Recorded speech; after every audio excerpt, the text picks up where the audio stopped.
Welcome. In this video, I'll show you how to resend a DocuSign to one person. Okay. For example, you already sent your DocuSign and then you have two options here, one that is completed and one that is not yet finished. Okay. So first up, for example, you have the status here that need more people to sign. Okay. So first up in this example, all you have to do is just click on three dots and click on correct. Okay. You will have the option to correct it, as you can see here. So I'm just going to go ahead and hit on continue. Again, this is where not all recipients have signed already. Okay.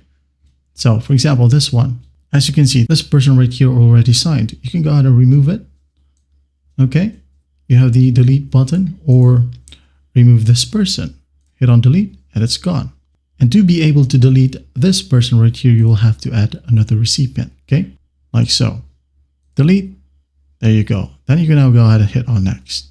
Now, for example, the document is already completed. So how do we resend it to just one person? Well, you have the option to copy it.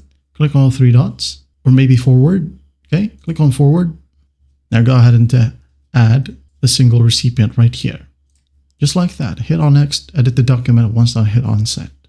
And that's how you resend a document to one person. Well, I hope this video helps and I'll see you in the next one.